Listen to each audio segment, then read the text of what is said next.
Getting rich is not about hard work or having a lot of money to invest. It's about knowing what to do, when to do it, and who to do it with. In this video, I'm going to talk about 8 things that rich people do differently than the rest and how you can apply them to your own life. The information you will hear in this video comes from a book called The Almanack of Naval Ravikant, a guide to wealth and happiness. In case you don't know, Naval is an Indian entrepreneur, investor, and a millionaire. So let's get started. Rich people are unique. Deciding what to work on is one of the biggest decisions we have to make in life, and what we usually decide that we're too young and immature. That's why many people get stuck for decades with a career that doesn't fulfill all their needs. And even if you have the opportunity to change careers later, you need to know how to do it. Otherwise, you might end up making the wrong choice once again and wasting more time. That's why you need to figure out what to work on before anything else. So, how to choose the best career for you? Is it the one you like the most? The one that makes you the most money? The one you've always been good at? According to the author, none of them. What you need is a combination of all 3 factors. This combination is what makes you unique. It's a tricky process, but here are 3 tips to find your uniqueness. Number 1, pursue your genuine curiosity and passion rather than whatever career is hot right now. This is essential because you can't go too far at something that you hate or that makes you bored. Number 2, if it entertains you now but will bore you someday, it's a distraction. Keep looking. Number 3, figure out what you were doing as a kid or teenager almost effortlessly. Something you didn't even consider a skill, but people around you noticed. Your mother or your best friend growing up would know. Here are some examples of what your specific knowledge could be: sales, cooking, pick up any musical instrument, learning new languages, attention to detail, gossiping. Maybe you're thinking gossiping isn't a specific knowledge, it's a flaw. Some of your specific skills might look like flaws, but don't ignore them. They're still part of your uniqueness. The ability to find out the latest gossip and pass it on in an interesting way, for example, might make you into a very successful journalist. So the first lesson is this: if you want to be rich, you need to find your uniqueness. Number 2, rich people find work that feels like play. One of the biggest reasons people dream of retirement is they want to stop working. Why? Maybe because they're tired. Maybe they don't like their jobs. Maybe it's taken a toll on them. But we don't want to retire from fun. If you're doing something that feels like play to you, retirement won't be a goal anymore. Ask yourself, what is your definition of retirement? Is it about stopping working, or is it about having free time to do only the things you love?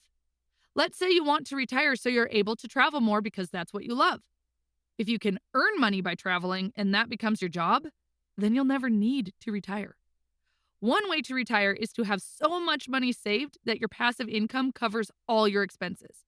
A second way is you just have 0 or close to 0 expenses, like a monk. And a third way is you're doing something you love. You enjoy it so much that it's not about the money anymore. This way you could work forever and never get tired. This is early retirement.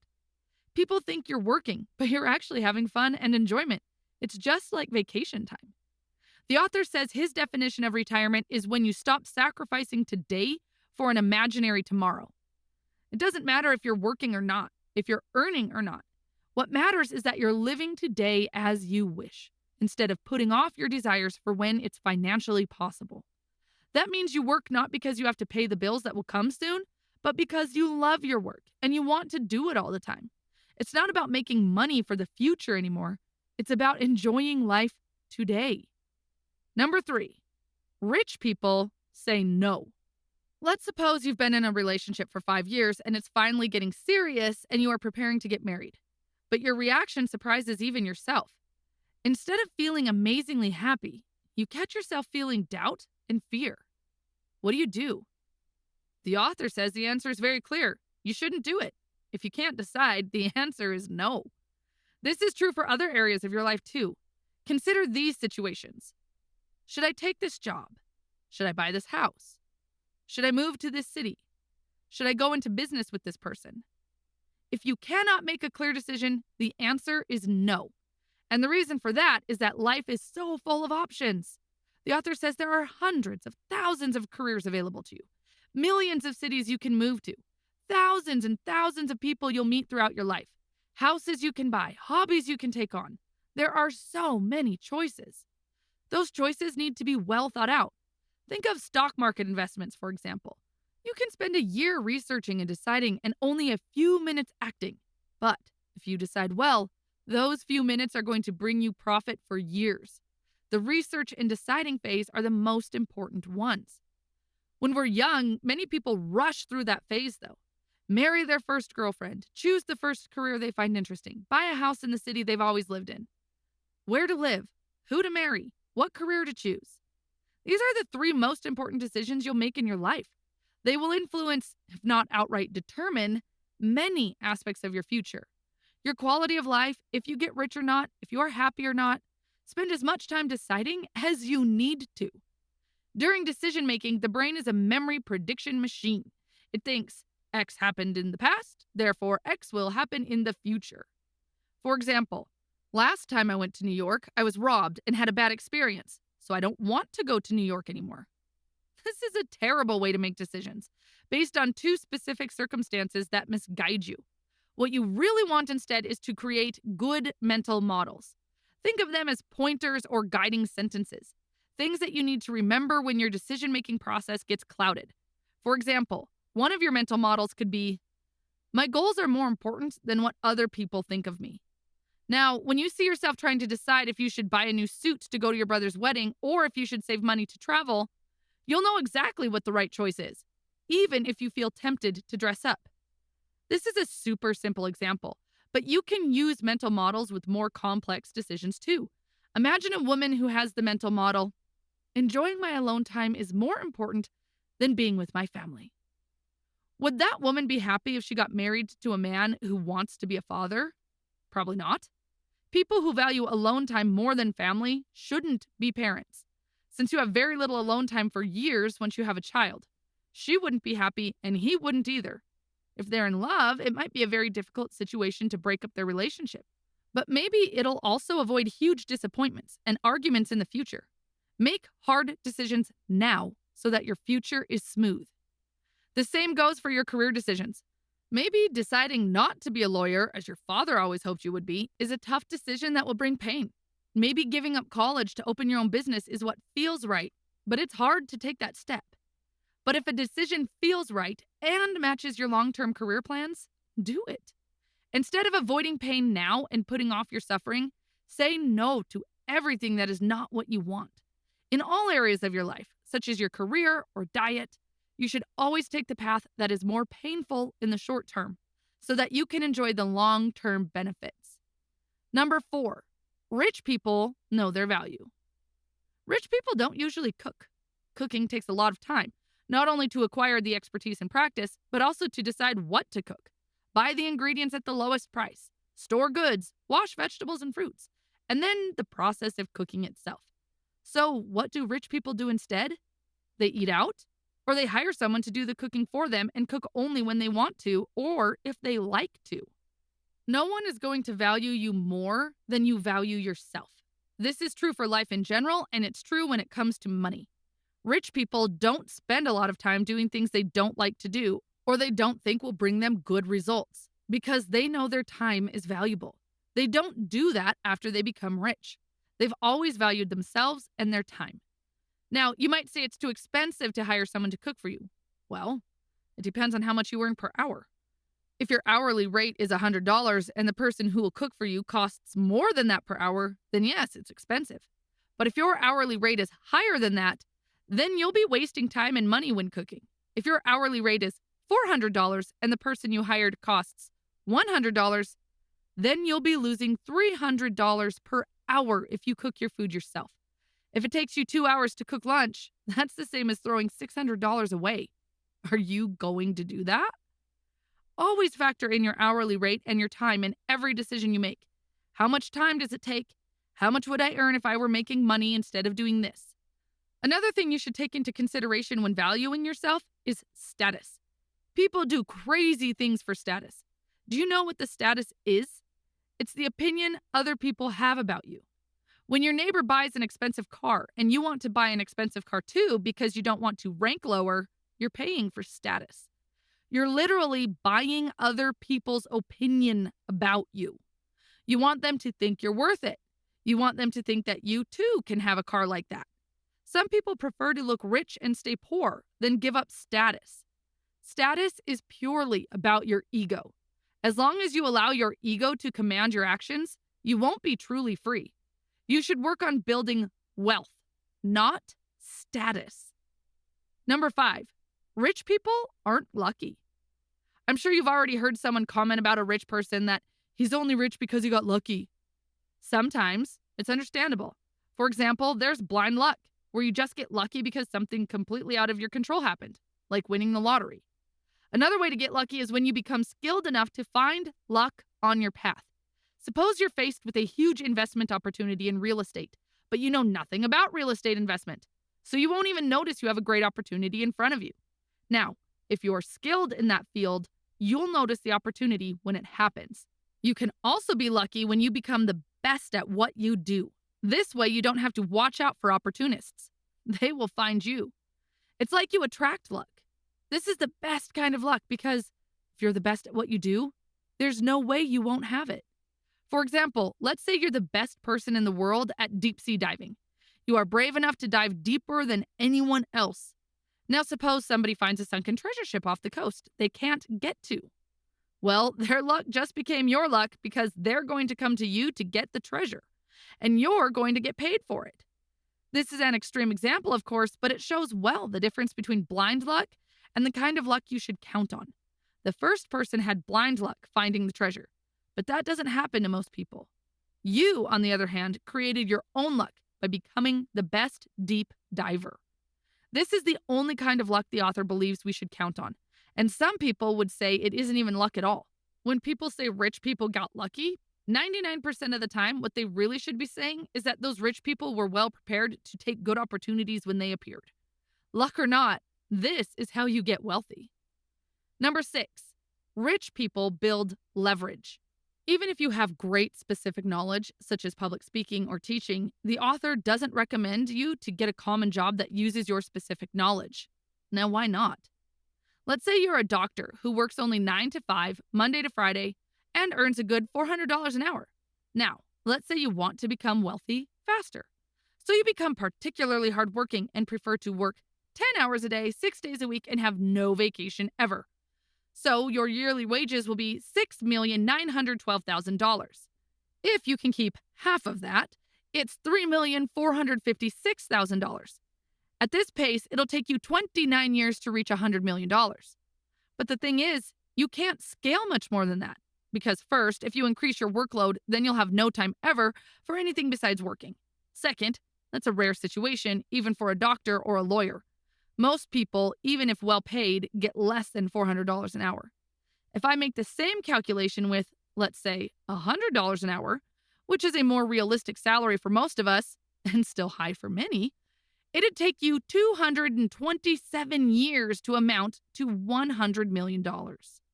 So, even if you have a very well-paid job, there's still a limit to how much you can earn and how you'll still need to work hard. If medicine is your dream job, go for it. But if you're trying to build wealth, there's a much easier and more effective way. You're not going to get rich renting out your time. That is not financial freedom.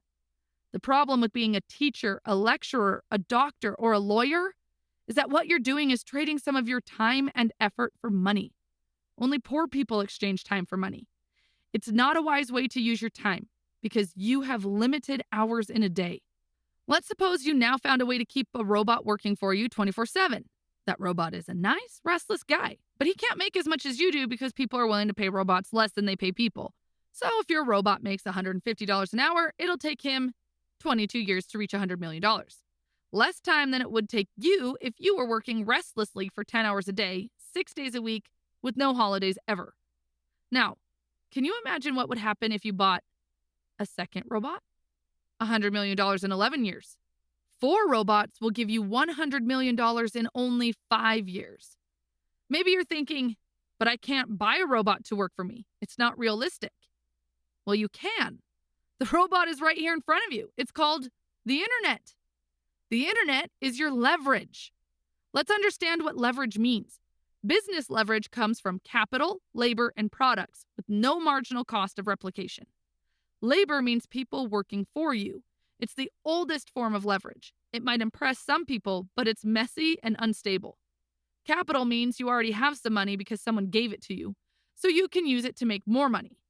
Now, using the internet for things such as code and media is permissionless leverage. It means you don't need other people to work for you or to give you money. You don't need anyone's permission. You can use the power of the internet and create software and media tools that work for you while you sleep.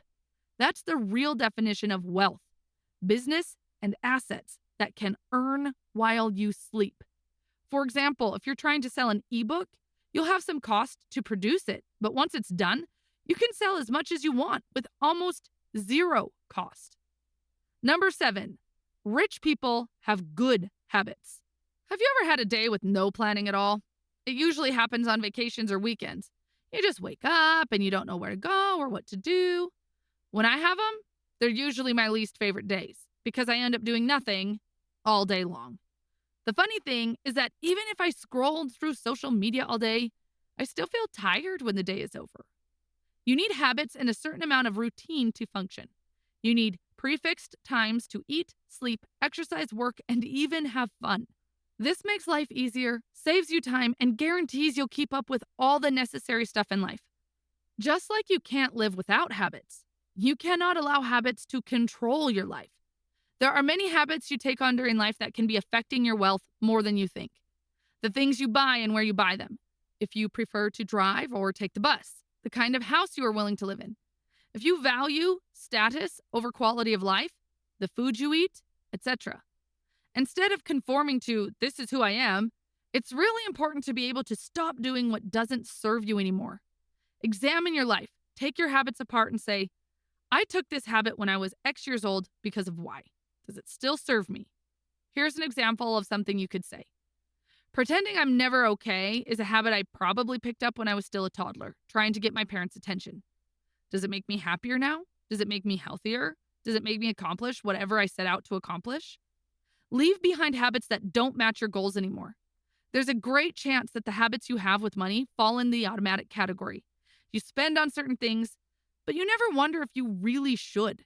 You shop for groceries every week at the same supermarket, but you aren't sure if it's still the best place to buy at. You keep your money in a savings account because that's what you've always done, instead of researching investments. You associate hard work and money because that's how things were when you were a child, and so on. Number 8, rich people read books. While you have some skills that have always been with you, you'll need to combine them with other skills as you go along so you can make your business work. Those skills will vary depending on the type of business you have in mind, but there are some that everyone needs: the foundations. When the author talks about foundations, he's talking about basic knowledge that you can use in any field. You will always need basic math. It doesn't matter what kind of business you have. You'll always need basic economics knowledge, basic knowledge about human behavior, basic principles of sales training, up-to-date basic knowledge about technology, and so on. This basic knowledge means so much more than being an expert at something. Being able to communicate with basic English speaking skills is far more important than being able to write poetry. Knowing how to do basic math matters more than knowing calculus. Here's the thing. Most of this basic knowledge can be found in books. That's why one of the author's main tips is learn to love to read. But it's not bestsellers he's talking about, although you can do that for fun. You need to read books that solve your problems. Are you struggling to sell? Then pick up a book on sales. Are you struggling with self-confidence? Then pick up a book on building self-confidence. Another reason you need to love to read is that the most important skill for getting rich is knowing how to learn anything you want to learn. It's not only an interesting skill. Today, it's a requirement. Think about your grandparents or maybe even your parents' career model. They went to college for 4 years, got a degree, and worked as a professional in that same area for 30 years. But things change fast now. Many professions become obsolete in a matter of 5 years or even less. We can only guess which professions will still be around 30 years from now. That's why learning how to learn and becoming good at something is an essential skill. Number 9, bonus takeaway. Rich people value peace. Now, this is what's the most interesting thing. The author says that when you're finally wealthy, you'll realize it wasn't what you were seeking in the first place. What you really wanted was freedom and peace. Peace is the final goal in life. When you finally reach your goal and become wealthy, don't let yourself forget why you were working so hard. If you enjoyed this video, then I think you'll also like the video that you see on your screen called 17 Things Rich People Do That the Poor Don't. It's based on a book called Secrets of the Millionaire Mind by Harv Eker. Thanks for watching.